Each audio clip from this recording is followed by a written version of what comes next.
हैरतनाक, खौफनाक, दहशतनाक कहानियां पढ़ने और सुनने वालों के लिए हकीकी कहानी। तो आइए कहानी का आगाज करते हैं। ईंटों के भट्टे पर मजदूर, जिनमें बच्चे, औरतें और मर्द शामिल थे, काम करने में मसरूफ थे। मुंशी सलीम मजदूरों पर नजर रखे हुए था। जो भी काम में सुस्ती बरतता था वो इसे टोक देता था। इन दिनों ईंटों के बड़े आर्डर थे और भट्टे के मालिक इब्राहिम को वो आर्डर हर सूरत में पूरे करना थे। सलीम भट्टे पर मुंशी के फराइज अंजाम देता था।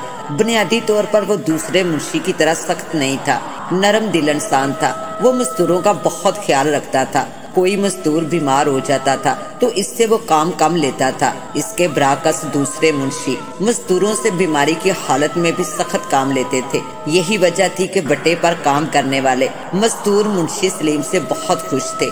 भट्टे पर एक नया मजदूर कैसर काम करने आया था। इससे भट्टे पर काम करते हुए अभी 2 हफ्ते ही हुए थे, लेकिन भट्टे पर काम करने वाले मजदूर इससे तंग आ गए थे। मुंशी सलीम ने इसे अपने पास बुलाया और इसे समझाते हुए कहा, कैसर, तुम्हारे साथ क्या मसला है? मेरे साथ कोई मसला नहीं है जनाब। जब तुम्हारे साथ कोई मसला नहीं है फिर तुम सारे मजदूरों को तंग क्यों कर रहे हो? हर मजदूर तुम्हारे रवैये की शिकायत कर रहा है। तुम लोगों को तंग नहीं करोगे आज के बाद? मैं किसी को तंग नहीं करता। लोग ख्वाम मेरी शिकायत करते हैं। झूठ मत बोलो। मैं इस भट्टे पर एक अरसे से काम कर रहा हूँ। मैं सब मजदूरों को अच्छी तरह जानता हूँ। मेरी बात का यकीन करें, मैं किसी को बिला वजह तंग नहीं करता। देखो, मेरी बात याद रखो। यहाँ काम करना है तो आइंदा मुझे इस तरह की कोई शिकायत नहीं मिलनी चाहिए। मजदूरों को भी ये बात समझा दें कि वो मुझसे ना उलझे। बेफिक्र रहो, तुमसे कोई नहीं उलझेगा। मुंशी सलीम ने सख्त लहजे में कहा। कैसर मुंशी को सख्त लहजे में देखकर वो समझ गया कि खामोशी में ही आफियत है, वरना इसकी काम से छुट्टी हो जाएगी। कैसर एक शरीर किस्म का आदमी था। वो हर किसी से बिला वजह लड़ाई झगड़ा करता रहता था। कभी किसी को शरारत के जरिए तंग करता था। इसी वजह से इसे काम से जवाब मिल जाता था, लेकिन वो शरारत करने और लोगों को बिला वजह तंग करने से बाज ना आता था। इसलिए खासे अरसे से बेरोजगार था। इतना अरसा बेरोजगार रहकर भी वो खुद को सुधारने को तैयार न था। मुंशी सलीम के समझाने पर कुछ दिन कैसर सही रहा। इसका रवैया भी आम मजदूरों से अच्छा हो गया था। इसका ख्याल था कि वह मुंशी सलीम की नजरों में आ गया है। इस पर इसका शरारत करना नुकसानदेह साबित होगा। इसके बेरोजगार हो जाने पर से बेरोजगारी के दिन शुरू हो जाएंगे। वो खुद को 2 हफ्ते ही काबू रख सका। इसने मजदूरों से थोड़ी बहुत छेड़छाड़ शुरू कर दी। दरअसल इसे लोगों को तंग करके खुशी व राहत मिलती थी, इसलिए इस तरह की हरकतें करता था। मंगल का दिन था। मुंशी सलीम को घर में काम था। वो मजदूरों को काम की हदायत देकर घर चला गया। वो मजदूरों को कहकर गया था कि शाम के तक वो लौट आएगा। जिसको जो जिम्मेदारी दी गई है वो अपनी जिम्मेदारी अच्छे तरीके से निभाए। दोपहर का वक्त था। मुंशी सलीम अपने काम निपटा कर आ गया। एक जगह इसे काशिफ के बेटे समन की चीखों पुकार सुनाई थी। ऐसा महसूस हो रहा था कि इसे कोई बुरी तरह से पीट रहा है। वो तेजी से आवाज की सिमत बढ़ा। कैसर बुरी तरह से समन की पिटाई कर रहा था। ये सब क्या हो रहा है? इसने पूछा। इसने मेरे पैर पर ईंट गिरा दी है। बच्चा है, इससे वजन नहीं उठ रहा होगा। अक्सर बड़े मजदूरों से ईंटें गिर जाती हैं, फिर ये तो बच्चा है। मुंशी सलीम ने कहा, मैं इसे जिंदा नहीं छोड़ूंगा। इसकी मजाल कैसे हुई मेरे पाँव पे ईंट गिराने की? कैसर ने समन की पिटाई करना नहीं छोड़ी थी। ये मेरा हुक्म है, इससे छोड़ दो। नहीं छोड़ूंगा। तुम्हें मेरी बात समझ में नहीं आ रही है क्या कि मैं क्या कह रहा हूँ? मुंशी सलीम ने जोरदार आवाज में कहा। कैसर की समझ में मुंशी सलीम की बात नहीं आ रही थी, इसलिए वो आगे बढ़ा और कैसर से पिटाई करने का डंडा छीन लिया। कैसर इसे किसी सूरत छोड़ना नहीं चाहता था। इसने घूंसे और मुक्के समन को मारने शुरू कर दिए। कैसर, बाज आ जाओ। तुम पहले भी इस लड़के की पिटाई कर चुके हो। तुम इसे मारने के बहाने ढूंढते हो, मुंशी ने सलीम से कहा। कैसर के बाज ना आने पर मुंशी सलीम ने इस पर हमला कर दिया। इसे मुंशी सलीम के इस तरह हमला करने की बिल्कुल तवक्को न थी। मुंशी सलीम सेहत व ताकत में इस पर भारी था। चंद लम्हों में ही इसने मार मार कर इसको बेहोश कर दिया। कैसर बराबर पिटता रहा और कहता रहा, अब मैं समन को जिंदा नहीं छोड़ूंगा। इसने मेरी पिटाई कराई है। ये वक्त बताएगा, मेरे होते हुए तुम समन का कुछ नहीं बिगाड़ सकोगे, मुंशी सलीम ने कहा। दूसरे मजदूरों के आ जाने पर मामला रफा दफा हो गया था, लेकिन कैसर के दिल में ये बात बैठ गई थी। मुंशी सलीम के हाथों वो समन की वजह से पिटा है और इसका वो जरूर बदला लेगा। चंद दिन खामोशी से गुजरे। कैसर फैसला नहीं कर पा रहा था कि वो समन से किस तरह इंतकाम ले। 1, 2 और तीसरा हफ्ता गुजर गया। कैसर ने किसी मजदूर के साथ कोई बदतमीजी नहीं की थी। ऐसा महसूस हो रहा था जैसे मुंशी सलीम की पिटाई करना इसके लिए फायदेमंद हुआ है। वो सुधर गया है। हकीकत इसके बराकस थी। वो बिल्कुल भी नहीं बदला था। ये इसकी प्लानिंग का हिस्सा था। वो समन से इस तरह इंतकाम लेना चाहता था कि वो इंतकाम भी ले ले और किसी को शक भी न हो। एक दिन इसे मौका मिल गया। भट्टे में आग भड़क रही थी। मजदूर लोग खाना खाने गए हुए थे। दोपहर में खाने के वक्त भट्टे के नजदीक कोई नहीं होता था। समन भट्टे के पास अपनी कोई चीज भूल गया था। वो लेने आया था। कैसर भी वहीं मौजूद था। अब मैं देखता हूँ तुझे मेरे हाथों से कौन बचाता है। उस दिन तुझे मुंशी सलीम ने बचा लिया था। मैं तुझे आज जिंदा खत्म कर दूंगा। कैसर ने गुस्से से इसकी तरफ देखा। मैंने तेरा क्या बिगाड़ा है जो तू मेरे पीछे हाथ धोकर पड़ गया है। समन को भी गुस्सा आ गया। क्या तुझे ये याद नहीं मेरी उस दिन तेरी वजह से कितनी बेइज्जती हुई थी। मैं मुंशी की ऐसी की तैसी कर देता, लेकिन मुझे खतरा था कि वो कहीं मुझ पर पुलिस में मुकदमा दर्ज करा के जेल भिजवा दे, इसलिए खामोशी से मुंशी सलीम की मार सह गया था। तुम मुझ पर अब भी हमला करके पुलिस की हिरासत में जा सकते हो। मैंने ऐसी स्कीम सोची है। मेरे इंतकाम की आग भी ठंडी हो जाएगी। तेरा भी काम तमाम हो जाएगा। तुम मेरे साथ क्या करने का इरादा रखते हो? समन ने चौंक कर पूछा। याद है मैंने तुझे धमकी दी थी कि तेरी जान लेकर रहूंगा। आज वो दिन आ गया है। आज वो दिन आ गया है। मैं आज तेरी जान लेकर रहूंगा। कैसर ने पुरअसरार अंदाज में इसकी तरफ देखा। समन इसका इरादा जानकर कांप कर रह गया। इस वक्त वो वहाँ अकेला था। कम उम्र था। कैसर का मुकाबला वो नहीं कर सकता था। इसने अपनी मदद को इधर उधर देखा। दूर तक कोई मजदूर न था। 1 घंटे तक किसी भी मजदूर के आने का कोई चांस नहीं था। समन ने जैसे ही भागना चाहा, कैसर ने इसे मजबूती से पकड़ लिया।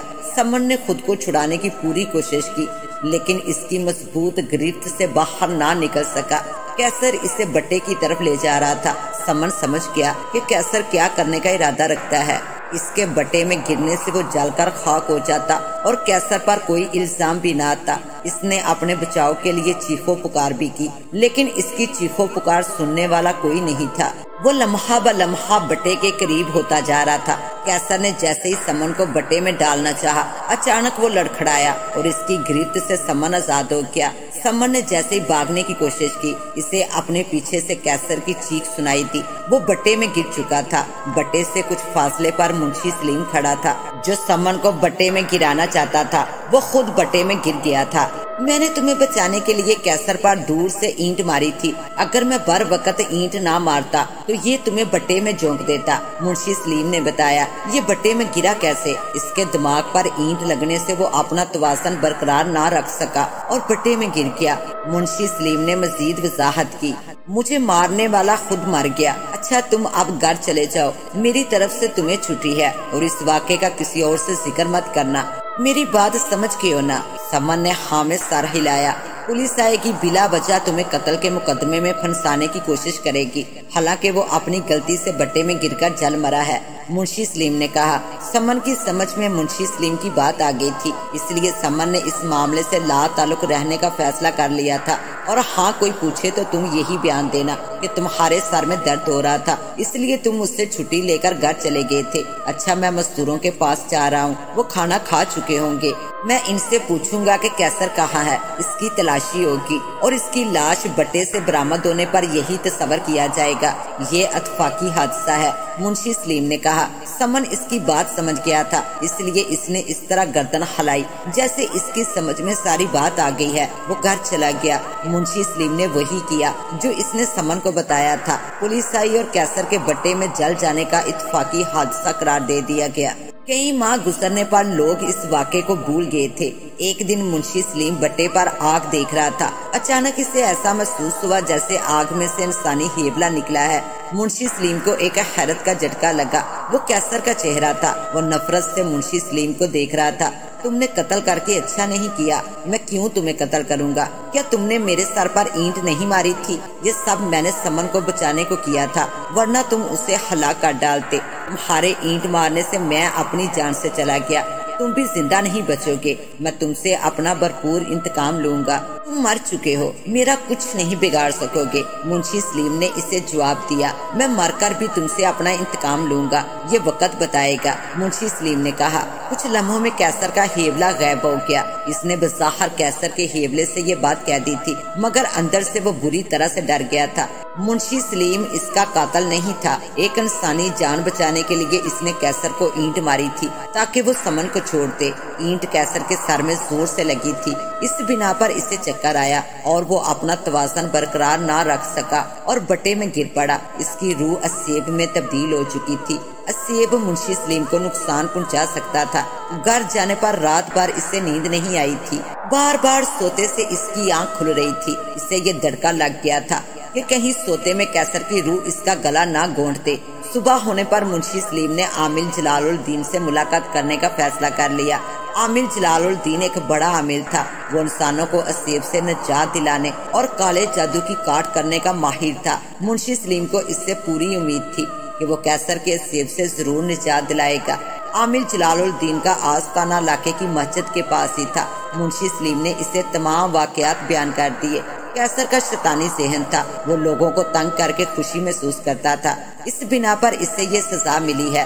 वो मारकर भी तुम्हें परेशान करना चाह रहा है। वो तुम्हें किसी तरह भी नुकसान नहीं पहुंचा सकता।